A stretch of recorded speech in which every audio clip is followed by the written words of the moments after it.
Comment rechercher les articles sur Alibaba, c'est ce que nous allons voir dans cette vidéo. Si c'est votre première fois, sachez que cette chaîne vous aide à exceller dans le e-commerce et à acheter sur Alibaba en toute sécurité. Alors, si cela vous intéresse, merci de vous abonner à cette chaîne. Cliquez sur la cloche de notification pour ne pas rater les vidéos futures et surtout cliquez sur la grosse pouce en l'air pour permettre à YouTube de référencer cette vidéo au maximum de personnes. Restez jusqu'à la fin de cette vidéo parce qu'à la fin de cette vidéo, je vais vous donner deux astuces. Une mise à jour que Alibaba a faite par rapport à la recherche des articles et la méthode que moi-même j'utilise depuis des années pour faire la recherche de mes articles sur Alibaba. Donc, on se retrouve tout de suite après le générique.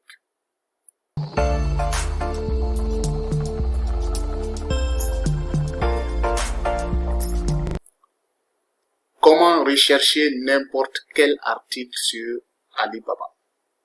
Donc, je vous propose les trois techniques utilisées sur Alibaba pour rechercher les articles. La première technique, nous allons le voir tout de suite, c'est la recherche des articles par produit. Donc, par défaut, nous voici sur la plateforme Alibaba qui nous présente déjà par défaut la présentation à recherche par produit. Donc, vous voyez déjà dans la barre de recherche, il y a product ici, ça c'est produit. Donc, si vous voulez traduire la plateforme en français, si vous êtes francophone, vous cliquez quelque part, vous faites un clic droit et vous recherchez traduire en français pour traduire la plateforme en français. Vous voyez, ici il y a produit. Donc, Alibaba présente par défaut la recherche par produit. Donc, ici, en bas, c'est fournisseur. Donc, les deux techniques sont là déjà, la recherche par produit et la recherche par fournisseur. Il y a une troisième technique que nous allons voir plus tard et c'est là que vous allez voir vraiment la mise à jour que Alibaba a faite pour faciliter cette troisième recherche des articles. Ok, nous allons voir maintenant à quoi consistent trois techniques exactement. Donc, la première technique, la recherche par produit. Je prends par hasard un article sac, par exemple, sac à main. Je prends un article au hasard, sac à main pour femmes. Et je lance la recherche. Donc, si vous voulez chercher un article, vous saisissez le nom et vous lancez la recherche à partir d'ici. Donc, nous sommes à produit. C'est la recherche par produit. Donc, nous allons voir la différence entre les différentes techniques que je vais vous présenter. Dans sac à main, vous voyez ici, c'est des sacs qui se présentent pêle-mêle, d'une manière linéaire. Vous voyez, c'est des sacs qui se suivent comme ça. On ne sait pas, les sacs là, ça appartient à quel fournisseur. Pour voir le fournisseur, il faut d'abord cliquer sur le sac pour voir le fournisseur qui a proposé le sac en question. Donc, c'est comme ça. Vous voyez, c'est des sacs qui se présentent les uns après les autres, d'une manière linéaire, sans savoir exactement le sac appartient à un produit par quel fournisseur. Donc, ça, c'est la première technique que vous pouvez utiliser. Donc, c'est à vous de chercher. Vous cherchez les sacs quand vous voyez les sacs qui vous conviennent. Il suffit seulement de cliquer sur le sac pour vraiment aller discuter avec le fournisseur en question. Donc, ça, c'est la première technique de recherche que je voulais vous présenter et qui est utilisée par la plupart des nouveaux arrivants sur Alibaba. Voilà. Donc, c'est exactement ça, la recherche par produit. Donc, vous voyez, c'est des produits qui se suivent. Nous allons maintenir toujours le même article et nous allons maintenant aller à la deuxième technique, qui est la recherche par fournisseur. Donc, ici, nous allons prendre supplier, ça c'est fournisseur, et nous maintenons toujours le sac, nous lançons la recherche ici. Vous allez voir automatiquement que la présentation n'est pas la même. Donc, vous voyez ici, au lieu, dans le premier cas, au lieu de voir que les sacs sont alignés, dans la recherche par fournisseur, Alibaba va vous montrer d'abord le nom du fournisseur et le nombre d'années que le fournisseur a fait sur Alibaba.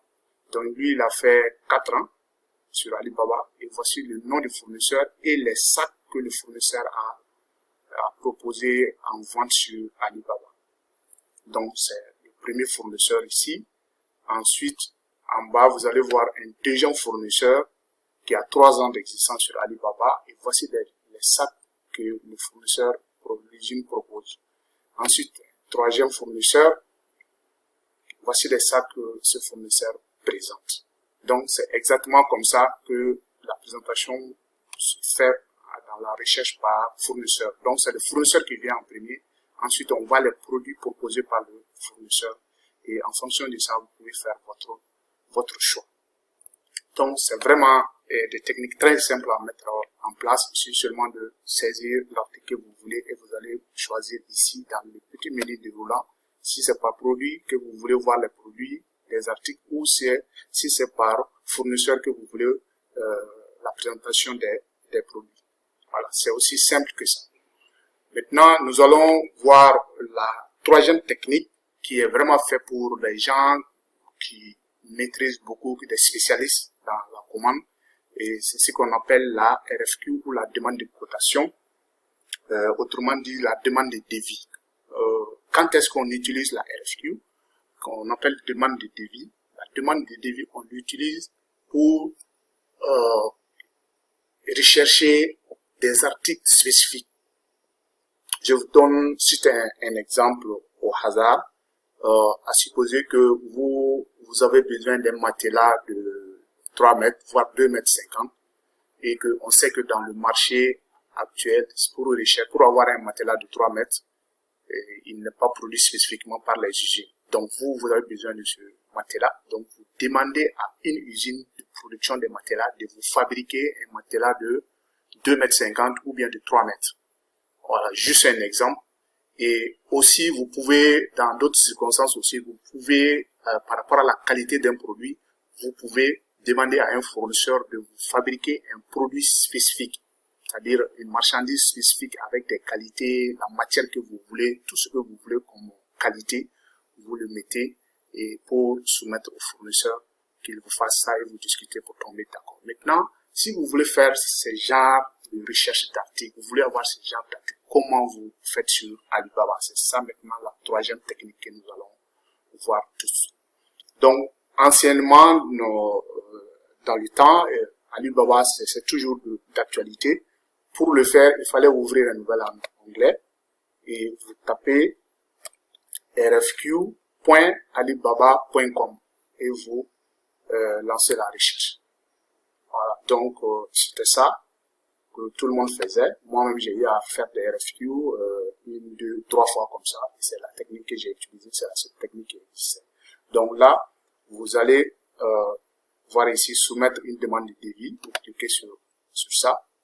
Et Alibaba vous présenter maintenant une feuille, une page où vous allez mettre les références, les exigences que vous voulez par rapport à votre produit. Donc vous voyez sur la page, là où il y a les étoiles, ça c'est des fenêtres obligatoires que vous devrez remplir. Donc vous mettez le nom du produit, comme je dis, vous pouvez traduire en français. Donc vous mettez le nom du produit, la catégorie, donc les types de produits, voilà, le bit 2, donc vous pouvez prendre le numéro de aussi, vous êtes grossiste, si c'est pas, si vous êtes détaillant, vous le mettez. Et ici, la quantité que vous voulez, si vous avez besoin de 2 matelas, 3 matelas de 2 mètres 50, vous le mettez. Et aussi, vous continuez, toujours là où il y a les étoiles, c'est obligatoire. Ici, c'est l'incoterme que vous devrez mettre. L'incoterme ici, c'est le terme commercial que vous devrez indiquer au fournisseur pour vous livrer. Je prends par exemple ici EXW. Excusez, je prends EXW. Si je prends EXW, ça veut dire quoi exactement EXW? Voilà, c'est ce que FOB, je prends EXW ici. Voilà, voici EXW que j'ai retenu. EXW, c'est un terme commercial qui désigne que si vous demandez au fournisseur de fabriquer votre matelas de 2 mètres 50, donc, et vous choisissez EXW, ça veut dire, ça signifie pour le fournisseur que le fournisseur doit fabriquer le matelas emballé et déposé au niveau de l'usine et son travail s'arrête là. Donc c'est à vous d'aller prendre le matelas à l'usine pour amener chez vous. Donc vous devrez chercher maintenant des transitaires ou bien des facilitateurs qui vont aller récupérer le matelas pour vous envoyer. C'est ça la signification des EXW. Donc au total, il y a 11 incoterms, voilà, qui sont là. Il y a les 11 incoterms, chaque incoterme a sa signification. Et comme je l'ai dit, ceux qui font la RFQ, c'est des gens vraiment qui sont très doués, qui maîtrisent vraiment Alibaba pour faire la RFQ. Parce qu'il faut d'abord maîtriser les 11 incoterms, savoir les significations pour prétendre faire une RFQ. Voilà. Donc c'est pourquoi j'ai dit que c'est très spécifique et c'est fait vraiment pour les experts entre parenthèses. Ok, donc nous avons pris EXW. Donc ça veut dire que le matelas sera produit, emballé et déposé à l'usine et nous allons récupérer notre matelas à travers les transitaires et autres. Donc le maximum du budget, le budget que je vais mettre pour le nombre de matelas que j'ai choisi, donc je le mets en dollars et je peux mettre d'autres détails. Comme je dis, la RFQ c'est très précis. Si vous avez des détails à mettre, vous pouvez les mettre sans dépasser 8000 mots. Voilà. Ici, vous pouvez joindre des photos, joindre un fichier Excel. Voilà. Dans la plupart des cas, dans la pratique, les gens qui utilisent fréquemment la RFQ utilisent des fichiers Excel. Donc, pour mettre les caractéristiques, la matière qu'ils veulent, tout ce que vous voulez comme exigence, vous le mettez sur un fichier Excel que vous allez joindre ici pour envoyer au fournisseur. Si vous avez des photos, vous pouvez joindre des photos, des documents pour envoyer au fournisseur pour être précis dans ce que vous voulez. Voilà. Donc, après avoir joint ces documents, ici, je vais traduire pour vous. Ici, le mode de livraison. Donc, vous allez choisir le mode de livraison. Si c'est par voie maritime ou par voie aérienne, vous allez choisir ça. Et ici, la destination, par défaut, je suis au Mali, donc par défaut, Alibaba a déjà localisé là où je suis. Mais vous pouvez changer, mettre la destination que vous voulez ici. Et les délais de mise en œuvre. Donc, vous voulez que votre matelas soit fabriqué dans combien de jours? Donc, vous mettez le nombre de jours et le mode de paiement. Vous voulez payer par PayPal, par carte bancaire, vous mettez ça ici et vous cochez les conditions. J'accepte de partager ma carte. Bon, ça, c'est pas obligatoire. J'accepte de partager ma carte de visite avec le fournisseur cité. Vous pouvez laisser ça, vous pouvez ne pas cocher. Mais ici, j'ai compris accepter de respecter les règles de publication des demandes d'achat. Ça, quand même, il faut cocher ici. Vous cochez, par défaut, c'est déjà coché. Donc, vous cochez et vous soumettez. Maintenant, qu'est-ce qui arrive quand vous soumettez? Quand vous soumettez, Alibaba va montrer vos exigences. Il va les montrer aux usines qui fabriquent les matelas pour les dire, ah, il y a un client qui veut un matelas de 2,50 m avec telle exigence, voici le montant et tout.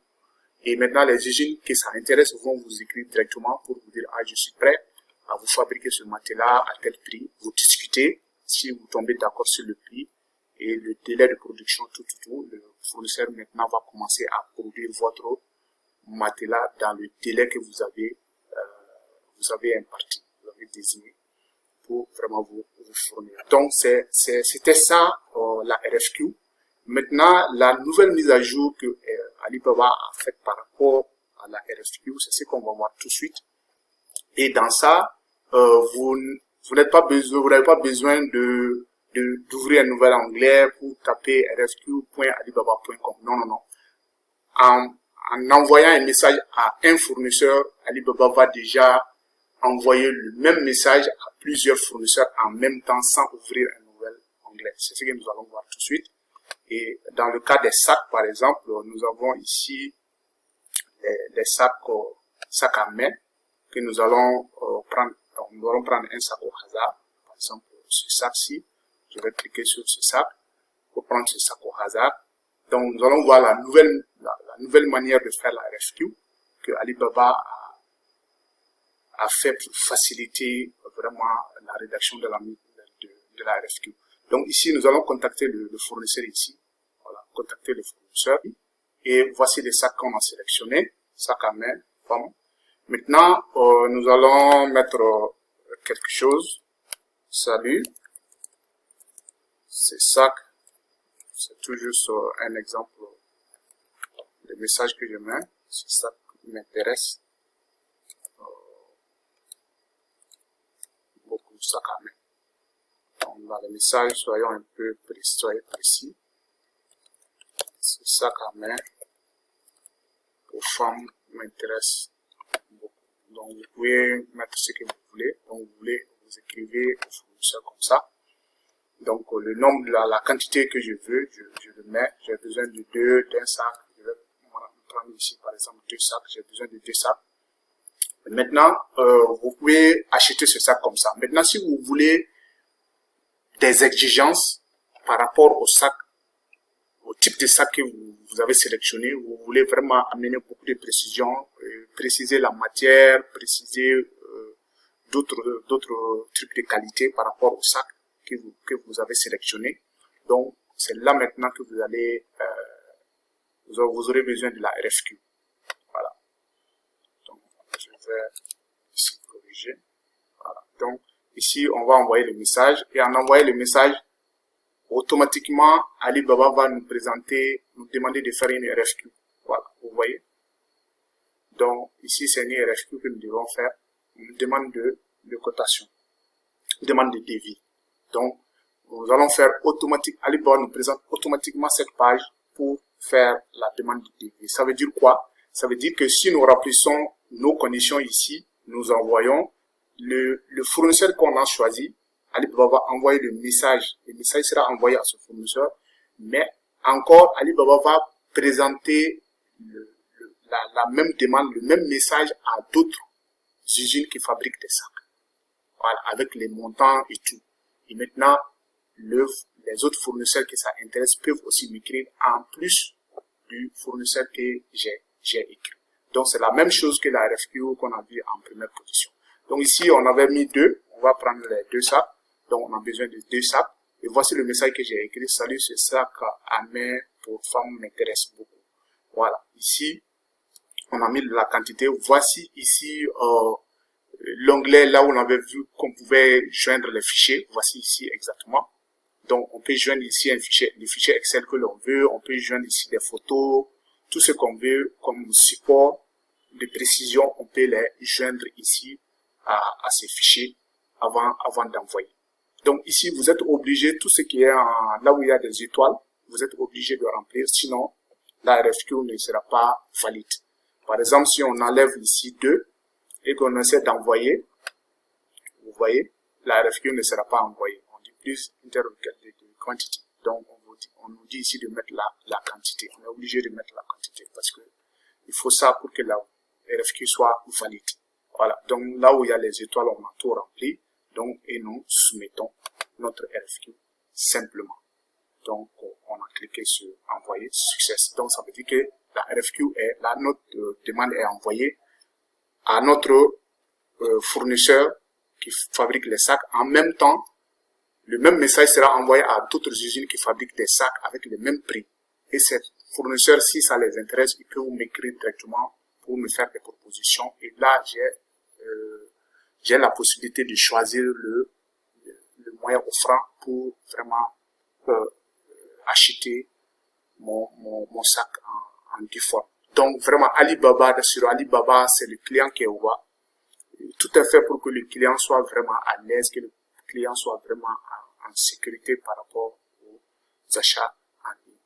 Donc pour finir, personnellement, ça fait déjà quelques années, j'utilisais la technique de recherche par produit au début, mais j'ai vu que la recherche par fournisseur est beaucoup plus intéressante que la recherche par produit. Donc, je vous conseille de faire la recherche par fournisseur, ce qui est vraiment beaucoup plus recommandé. Pourquoi ça? Parce que déjà, vous voyez déjà le nom du fournisseur, vous pouvez déjà noter le nom du fournisseur quelque part. Vous voyez automatiquement le nombre d'années que le fournisseur là a fait sur Alibaba, c'est très significatif. Et il faut payer avec des fournisseurs qui ont fait au moins quelques années sur Alibaba pour une question de sécurité.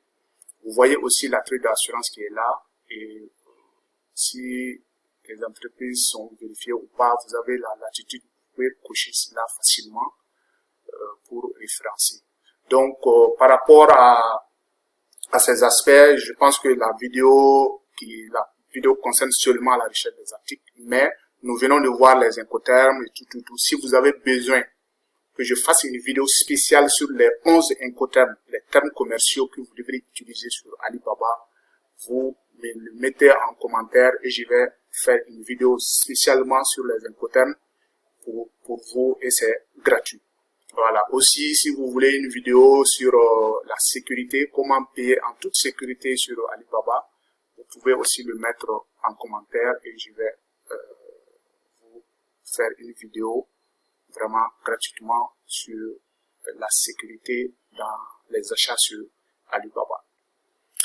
Alors, si vous avez besoin d'informations complètes sur les achats en ligne sur Alibaba en toute sécurité, vous trouverez dans le lien de la formation en bas de cette vidéo, dans mes offres, où vous aurez une formation complète avec tout ce qu'il vous faut, la description des incoterms, qu'est-ce qu'il faut faire pour ne pas être arnaqué sur Alibaba, beaucoup d'astuces que j'ai utilisées pendant des années pour vivre sur Alibaba. Vous allez les avoir dans cette formation et ça se trouve dans le menu déroulant en bas de cette vidéo.